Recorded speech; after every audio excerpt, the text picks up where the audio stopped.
Hello and welcome everyone. In this video, we will understand about the major differences between the MT and ISO 20022. So without wasting time, let's get started. All right, so the first one is the message specification components.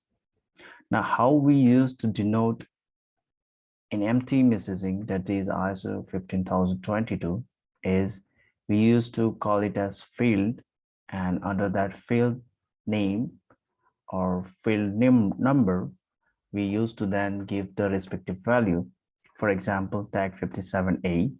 57A is used for the account with institution, basically the final beneficiary customer's account holding institution, right? With there, we used to call that 57A as field, and we used to denote those components. But in ISO 20022, here we call as element. Now, elements are nothing but the XML values, and the values are given within the open and close elements. For example, you take this same CTGB2L for this account holding institution, account with institution. We call it as creator agent, CDTR AZT. And for creator agent, again, we have different way to denote it. One of way is via the financial institution ID. And under financial institution ID, we have multiple options to denote this bank, and one of them is Big Five by providing the business identifier code as per the Swift code, and then we can close it. There are other ways as well to denote this creator agent by either using a legal entity ID or name and address, right? These are some other ways where you can denote the element. So basic idea or the difference over here is to understand that in MT we used to call it as field, and in ISO 20022 messaging we call it as an element. Next major differences between this MT and ISO 20022 is between the presence, as in whether the fields are mandatory or non-mandatory, right? So in MT we used to call it as presence. We used to either have M, that means mandatory, or O, that means optional. Take an example of this. Value date, currency, interbank settlement amount. This is the 32A field in MT103, and the respective name in ISO 20022 is interbank settlement amount, and it is in camel case, that is INTR STTLM AMT. Now here we call it as multiplicity, basically the occurrence, right? So here the minimum is 1 and maximum is 1, meaning that is mandatory and maximum only once used throughout that backstage or 8. This is the other difference, where whenever there is optional one, then the multiplicity becomes 0 as minimum, and maximum, it totally depends upon how many times it is required. Whereas in empties, we used to provide O instead of multiplicity. Next major difference is the way we call the banks in empty, that we used to call it as financial institution or bank. For example, tag 52A, we used to call it as ordering institution. Tag 57A, we used to call a account with institution, or tag 58A, we used to call it as beneficiary institution. Whereas in ISO 20022, we call it as agent.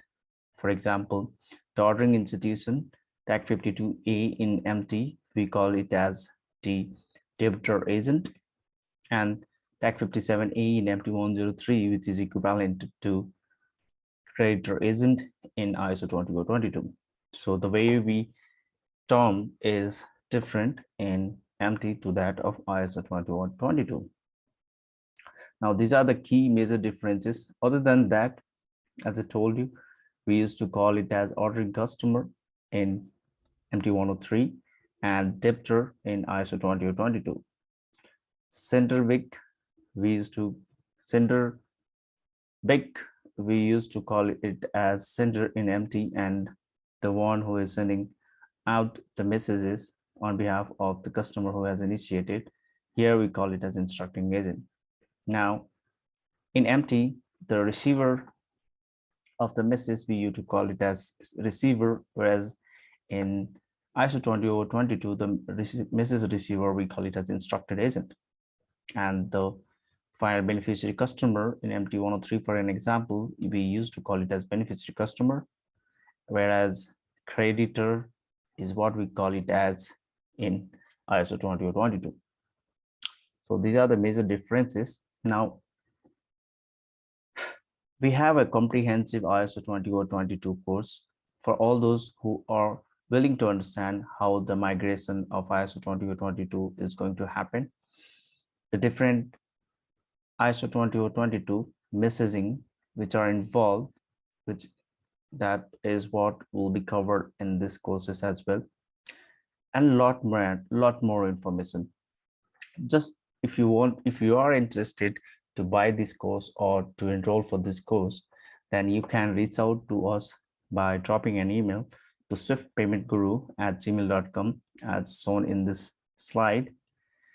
The course fee for the videos and the other reference documents and the slides which I have used. Now, if you see, almost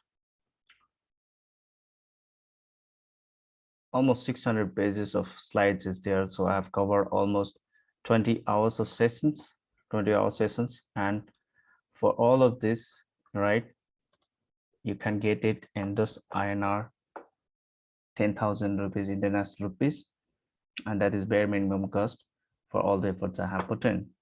And not and almost now more than 200 students have got this course and they have found it really useful. Not only the students, but also from the corporate side, they have purchased these courses for themselves and they have utilized it very well in their organization.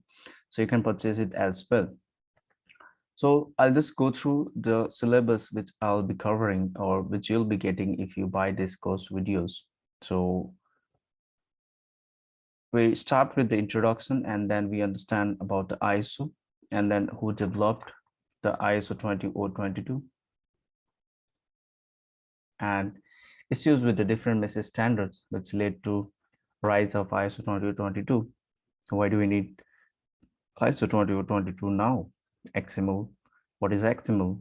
ISO 2022 business domains. What are the different business domains which ISO 2022 is implemented? Is it only to the retail payments? No, there are securities, trade, card payments, and much more. Message definitions, we will understand, and then advantages of adopting ISO 20022, granularity of data in SwiftMT and ISO 20022. Why is to move ISO 20022 now? Why couldn't we move back then, and why can't we move later on? Impacted banking areas, very important to understand how ISO 20022 is impacting different banking areas and what are the things which needs to be taken care. Infrastructure consideration is very important. In ISO 20022, you will understand what are different infrastructure considerations you need to take before you start implementing this project. CUPR Plus will understand the definition and then we'll understand who are the CUPR Plus users guidelines, very important, which are the Bible or which are the main shorts in order to implement this ISO 20022 migration. These are the main documents. High value payment system plus how does high value payment system plus takes important role in terms of cross-border payment and who are high value payment system plus. Key differences between the CVPR plus and high value payment system. Wall migration plan to ISO 2022 for both CVPR plus as well as for high value payment system for different high value payment system around the world. And we'll take few of the popular countries high value payment systems and their timelines. We'll understand how Swift is approaching for ISO 2022 migration and how Swift is helping the banks, and then different services which it is providing. And then we'll understand about the Swift Transaction Manager in depth, and we'll also understand how does the Swift Transaction Manager mediate between the banks. We'll understand what are the different channels in terms of the infrastructure which will be used for this ISO 20022, and then we'll understand how they are going to get implemented in depth. Now, as a bank, how do you prepare for this ISO 20022 migration? We'll understand, and then we'll understand the MT to MX messages comparison in terms of what messages in MT used to be called in MX as what packs or pain messages or ISO 20022 relevant messages. And then finally, we'll move into ISO 20022 messaging, where we will understand between the MT and ISO 20022 differences which we went through right now.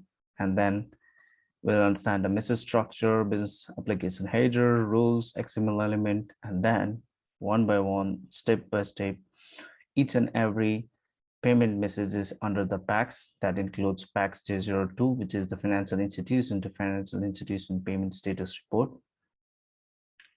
So when we go through this course, messaging, we will be taking a real-time production scenario, and we'll show you the step-by-step what action takes place, and along with the message creation. And not only that, we'll also compare it with the fields which are available to the respective MT payments. For example, take in consider of PACS 08, which is our MT103 in MT.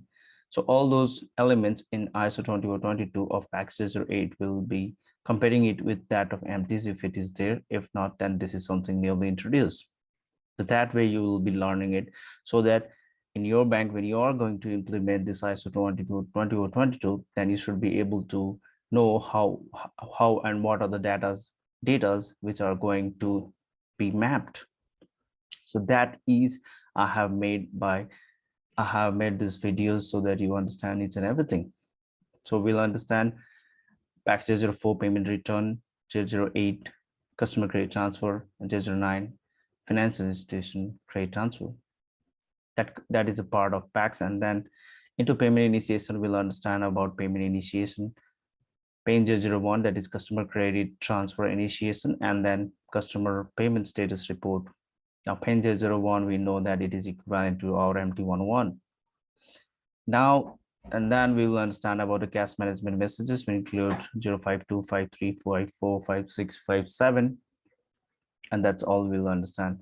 So I'll see you at the side, and hoping more inquiry comes in. Thank you.